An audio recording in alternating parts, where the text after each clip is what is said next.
네, 모바일 메신저죠. 텔레그램을 이용한 각종 범죄가 잇따르고 있습니다. 범죄 온상으로 지적받는 텔레그램의 실태를 취재한 저희 뉴스업의 김자양 PD, 또 국제인공지능윤리협회장 김명주 서울여대 정보보호학부 교수와 자세한 이야기 나눠보겠습니다. 어서 오십시오. 네, 안녕하세요. 네. 안녕하세요. 자, 대규모 디지털 성범죄가 계속해서 발생하고 있습니다. 교수님께서는 국내에서 첫 인공지능 윤리 가이드라인을 만들기도 하셨는데 최근에 이런 소식 들으면 어떠신가요? 네, 이게 사실은 이제 윤리적인 사회는 우리가 모두가 가야 될 길인데 네. 이 길이 참 멀다라는 생각을 했습니다. 보면서 많이 안타깝다는 생각도 했고, 네. 되게 이제 피해자들이 되게 10대 여성들이 주로 돼 있기 때문에 네. 좀 답답한 마음이 많이 듭니다. 범죄 경로가 이번에도 또 텔레그램이거든요. 네. 아무래도 강력한 보안성 때문일까요? 아마 그 부분이 더 이제 범죄를 저지른 사람들한테는 혹시 나중에 어떤 상황이 벌어질 경우에 본인들이 이제 활동했던 게 증거물로 많이 쓰이잖아요. 근데 텔레그램은 보통 종단형 암호라고 그래서 네. 두 사람이 대화를 할 때 대화 내용들이 이제 암호화되고 그리고 원칙적으로는 서버에 남지 않습니다. 본인들이 원하는 경우 외에는 이제 그런 부분들이 범죄에서는 굉장히 매력적이죠. 그런데 이 텔레그램이요, 개발 당시에는 뭐 정치적인 중립성 그리고 표현의 자유를 위해서 개발된 거죠. 네. 네. 원래 러시아에서도 그 일부 보관됐던 거를 풀 수 있는 암호키를 달라고 그랬을 때 네. 주지 않았고 그래서 이제 서방 세계에 나와서 텔레그램을 시작한 건데 그 취지에서 보면은 이제 보통 수사기관이나 이런 정부에서 어떤 키를 달라고 했을 때 여전히 주질 않습니다. 네. 그러니까 이제 그 이면에는 이제 뭐 표현의 자유를 보장하기 위해서 우리는 중립적이다라는 이제 표현을 하고 있죠. 앞서서 보안성에 대해서 잠깐 언급을 해주셨습니다만 얼마나 강한지도 좀 궁금한 그런 상황인데 서버에서 암호화된 메시지만 저장이 되고 이거를 풀 수 있는 방법이 전혀 없습니까? 그러니까 암호화된 부분들은 양쪽 사람들끼리 오갈 때는 암호화되기 때문에 중간에 네. 가로채도 볼 수 없고요. 네. 얘는 또 서버에 보관이 안 됩니다. 근데 본인들의 이제 PC나 휴대폰에는 보관이 되고 가끔씩 이제 클라우드에 보관하는 기능들이 있는데 이 네. 클라우드가 전 세계에 흩어져 있고요. 근데 역시 암호화돼서 저장돼 있고 걔를 풀려면 키가 있는데 그 키도 역시 흩어서 보관합니다. 그러다 보니까 이게 어디에 있는지 어느 나라에 있는지 이제 확실하게 구분이 안 되는 상황이죠. 서버 자체도 그럼 알 수가 없는 네, 그런 어디에 상황이군요. 있는지 회사 위에는 잘 모릅니다. 네. 알겠습니다. 자, 뉴스업 제작진이 불법 성착취물을 공유하는 텔레그램 대화방에 들어가 봤는데요. 자, 김자영 PD, 실태가 어떻든가요? 네, 텔레그램 딥페이크 실태를 살펴보기 위해서 직접 문제의 대화방에 들어가 봤습니다. 네. 이 간단한 검색만으로 대화방을 찾을 수 있었는데요. 몇몇 대화방은 폐쇄됐지만 일부는 그대로 남아 있었고 여전히 대화방마다 적게는 수백 명에서 수천 명이 참여 중인 걸 확인할 수 있었습니다. 지금 영상으로 이제 나가고 있을 텐데요. 대화방 안의 모습은 무척 충격적이었습니다. 이용자들은 자신이 아는 여성들뿐 아니라 이 SNS에서 퍼온 여성들의 사진을 무차별적으로 유포하고 있었고요. 심지어 피해자들은 대다수가 10대 미성년자들로 보였습니다. 관련 그래픽 한번 띄워주시면 좋겠는데요. 네. 방 안에선 이렇게 지역과 학교 또 출생 연도별로 소위 소모임 형식의 대화 그룹이 형성돼 있었습니다. 가장 어린 그룹은 2011년생으로 지금 나이로 치면 13살에서 14살 중학생 정도인데 이들의 신상이 공유되는 채팅글도 확인할 수 있었습니다. 더 끔찍한 건 이 대화방 참여자들이 이러한 사진을 가지고 만든 딥페이크 사진과 영상을 공유하며 성희롱을 일삼고 있었다는 점인데요. 말 그대로 실시간으로 성범죄가 이루어지는 현장이었습니다. 네, 텔레그램의 이 딥페이크 영상을 만들어주는 이런 별도의 대화방도 있다고 해요. 네, 그렇습니다. 이 텔레그램에는 딥페이크 불법 성착취물을 전문적으로 제작하는 이 대화방도 다수 존재하고 있었습니다. 네. 이 간단한 검색만으로 찾을 수 있을 뿐만 아니라 앞서 설명드린 겹지방엔 이러한 제작방을 홍보하는 글이 상당히 많이 게시돼 있었는데요. 이 겹지방을 통해 제작방으로 이동하는 경로인 셈입니다. 지금 그래픽으로 제작 구조가 나가고 있을 텐데요. 네. 이 방식은 처음엔 무료로 합성 이미지를 제공해 준다며 유인한 뒤 그 이후부터는 이 결제를 요구하는 시스템이었습니다.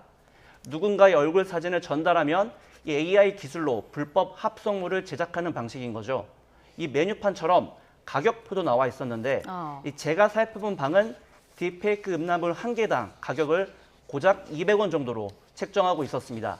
남의 얼굴을 활용한 음란물이 너무나 손쉽게 만들어지고 있는 현실인 겁니다. 네, 자 교수님, 딥페이크 영상물 그리고 사진 제작이 점점 더 쉬워지고 또 그 영상의 퀄리티도 정교해지고 있는 그런 상황인데 네. 악용을 방지할 수 있는 방법이 현재로서는 없는 건가요?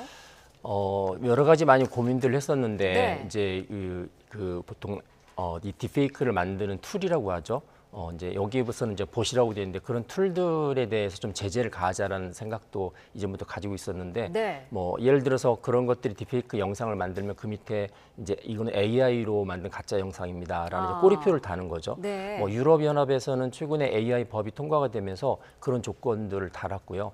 그런데 이제 이게 문제가 있는 부분들이 뭐냐면 이제 어떤 큰 기업들은 그런 법을 지키겠지만 네. 이게 딥페이크를 만드는 프로그램이 이렇게 소스가 오픈됐습니다. 그래서 개인이 많이 다운로드 받아가고 그다음에 개인이 설치해서 돌리는 경우들이 많이 있기 때문에 그런 법도 실제로 이제 실효성이 사실 없고 그래서 최근에는 이제 유통하는 부분에 있어서 이게 플랫폼에서 유통이 되기 때문에 네. 그러니까 지금 같은 이제 텔레그램 같은 데죠.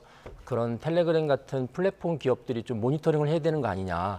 너희들도 책임을 왜냐면 유통을 통해서 돈을 버는 기업이기 때문에 그렇죠. 잘못된 부분들에 대해서 너희들이 책임을 져야 되는 거 아니냐. 그래서 또 이거에 대한 또 제재들이 요즘 또 나오고 있습니다. 네, 지금 구글 같은 AI 관련 기업들 같은 경우에는 워터마크 표식을 삽입하는 그런 네, 방법도 논의를 네. 하고 있다고 스스로 하는데. 본인들이 이제 워터마크를 집어넣는 경우인데 네. 워터마크를 집어넣어도 이걸 없애주는 또 AI 프로그램들이 있습니다. 네. 그리고 또 워터마크가 들어가면 이제 표식들이 이렇게 나타나기 때문에 또 그런 툴들은 잘 사용하지 않죠. 일반 이제 그런 범죄를 하는 사람들은. 네. 그래서 이제 피해서 다른 음지에서 만들어진 프로그램들을 많이 사용하고 있습니다. 네.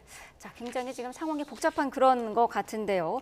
또 봤더니 실제 딥페이크 피해자 4명 가운데 3명이 청소년이다. 이런 조사 결과가 있어서 충격을 주고 있습니다. 아무래도 요즘 청소년들 뭐 어릴 때보다 영상이라든지 이런 네. 거에 좀 접하는 그런 횟수가 늘다 보니까 많다 보니까 좀 익숙해서 그런 것이다. 이렇게 봐도 될까요? 그렇죠. 요즘 청소년 보통 알파 세대라고 하잖아요.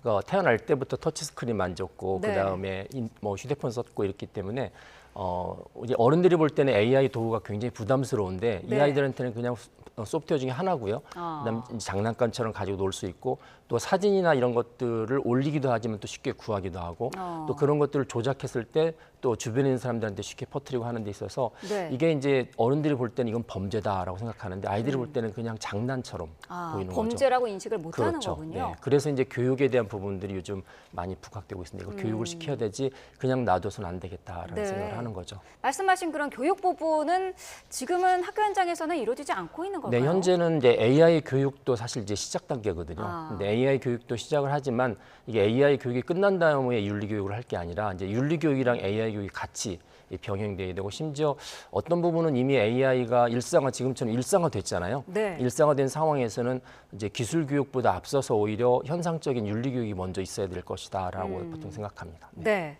자, 딥페이크 대화방뿐만 아니라 우리 김자영 PD가 마약을 판매하는 방도 있어서 그 방에도 들어가 봤다고요. 네, 그렇습니다. 하필 미성년자 딥페이크 채팅 그룹 안에 이 마약 판매가 이루어지는 링크가 있어서 네. 저희 제작진이 한번 들어가 봤는데요. 이 겹지방과 마찬가지로 너무나 쉽게 진입이 가능했습니다. 해당 대화방에 들어가자 마약 종류별로 가격과 거래 방식 등이 상세하게 나와 있었고요. 제가 고객으로 위장해 말도 걸어봤는데 네. 이 운영자가 메시지를 읽었다는 표시가 뜨기도 했습니다.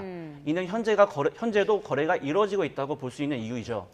또 텔레그램은 누구나 쉽게 접근이 가능하고 보안이 뛰어나 많이 이용되는 메신저로 알고 있는데요. 네. 하지만 바로 이러한 특성 때문에 이 마약상들이 활용하는 플랫폼으로 쓰이고 있는 겁니다. 네. 김자영 취재가 취재하는 그런 과정 중에서 그런 불법 행위를 막을 만한 장치를 경험한 건 없습니까?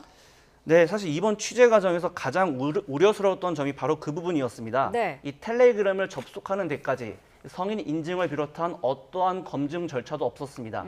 이 미성년자들도 불법 대화방에 쉽게 접근할 수 있는 구조인 건데요.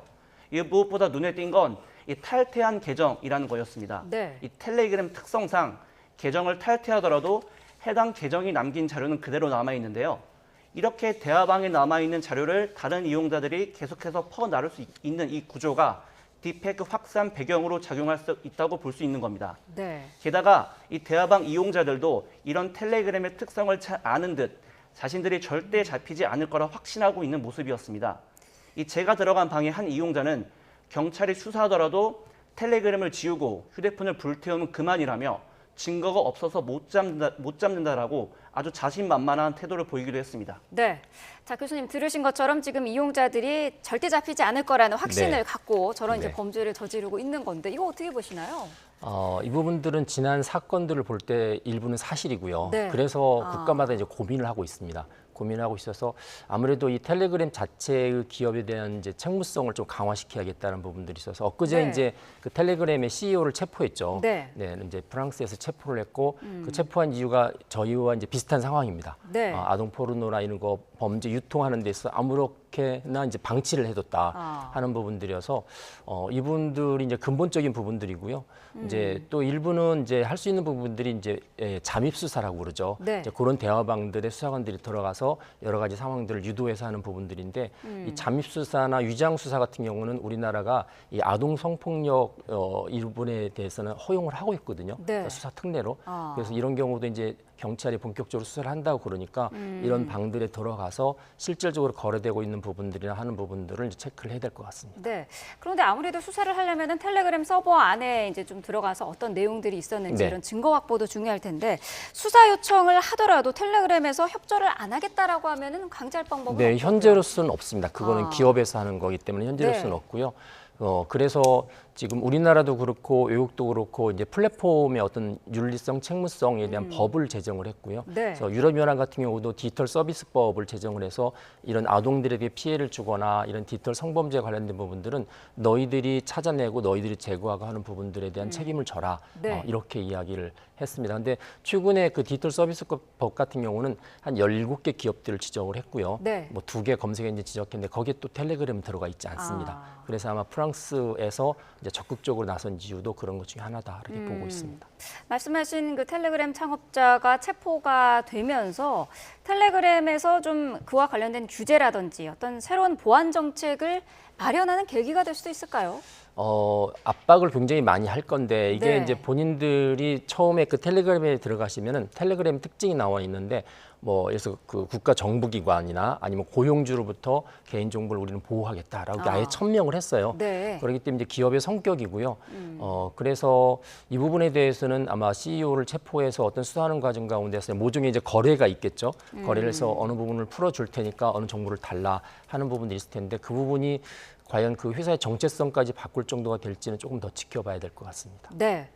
이 두로프 체포와 관련해 가지고 표현의 자유를 억압하는 것이다라는 걸로 보는 시각도 있더라고요. 네. 예, 텔레그램이 표현의 자유의 상징인지 범죄의 온상인지 좀 다른 시각들이 있을 것 같아요. 이게 미국하고 많이 비교이 되는데 미국 네. 같은 경우는 이제 보통 수정헌법 1조에 보면 표현의 자유가 보장돼 있고 네. 그래서 이전에도 이 통신 뭐 품위법 이런 데 보면은 통신에 있어서 상당한 이제 윤리를 지켜야 되는데 플랫폼에서 불법 콘텐츠가 거래되는 건 예외다라고 예외 조항을 놨습니다. 그게 이제 표현의 자유를 보장하기 위한 거고. 그래서 미국에서는 상당 부분의 플랫폼은 이런 범죄로부터 사실은 면책 특권을 가지고 있고요.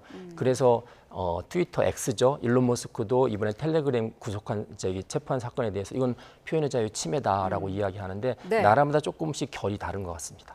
그렇군요. 자, 딥페이크 성범죄 문제가 심각하고 지금 정부도 대응을 마련을 하고 있는 그런 상황인데 김자영 PD 실제로 텔레그램을 경험해 봤을 때 어떤 점이 가장 심각했고 어떤 점이 바뀌어야 된다고 느끼셨나요? 네, 사실 텔레그램 이 딥페이크 문제는 지난 6월부터 이 YTN 팩트 추적팀에서 꾸준히 다룬 사안이었는데요. 최근에야 공론됐다는 점이 좀 아쉬웠습니다. 네. 또 겹지방과 비슷한 지인 능욕방은 이미 4년 전 N번방 조주빈 사건 때 드러났었죠. 당시 대화방 운영자들은 검거했지만 이 텔레그램이란 메신저 자체가 지닌 문제가 해결되지 못한 사이 또 다른 피해가 발생하고 있다는 점이 충격이었습니다. 네. 특히 마지막으로 이러한 텔레그램 딥페이크 범죄가 온라인상에서 그치지 않고 현실 범죄로 이어질 가능성도 커 보인다는 게 심각해 보였습니다. 일부는 지인의 주거지와 주민번호, 심지어 가족 관계까지 자세한 신상 정보도 게시하고 있었는데요. 이 현실에서 성범죄의 대상이 될 위험성이 큰 이유입니다. 이 텔레그램 딥페이크 문제, 가상의 공간이란 다른 세계에서 이루어지는 범죄가 아니라 현실과 맞닿아 보였습니다. 네. 우리나라의 경우에는 이 딥페이크 음란물 처벌에 대한 입법이 여전히 부족하다, 미비하다 이런 네. 지적이 계속해서 있는 상황인데 네.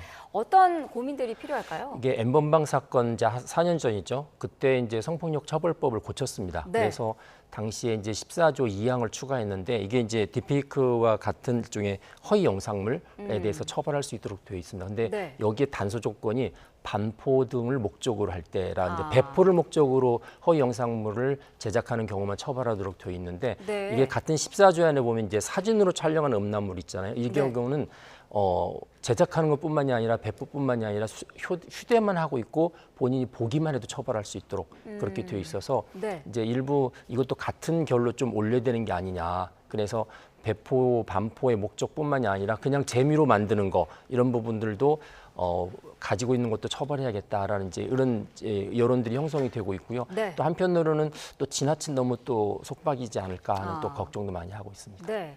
앞서서 잠깐 언급은 됐습니다만은 청소년들이 이런 범죄에 이용당하고 노출되지 않도록 어떤 교육적인 측면도 지금 이 시점에서 굉장히 중요할 것 같은데요. 네, 중요합니다. 네. 그래서 이 디지털 윤리 교육들 이전부터 많이 해왔는데 또 최근에 기술이 너무 빨리 발전하고요. 기술이 발전하는 것만큼 그 어두운 면도 같이 들춰내면서 보완할 수 있는 부분들이 필요한데 네. 현재로서는 이제 성장 쪽에 너무 포커싱이 탁 돼 있다 보니까 어두운 면들은 거의 방치돼 있고 그래서 윤리 이 부분들이 상당히 많이 소외됐던 부분들이 사실인 것 같아요. 그래서 네. 이 디지털 윤리, AI 윤리에 대한 부분들이 좀 더 강화되는 게 청소년들을 보호하는 데 있어서 일차적으로 중요하지 않을까 생각합니다. 네, 알겠습니다. 두 분 말씀 여기까지 듣도록 하겠습니다.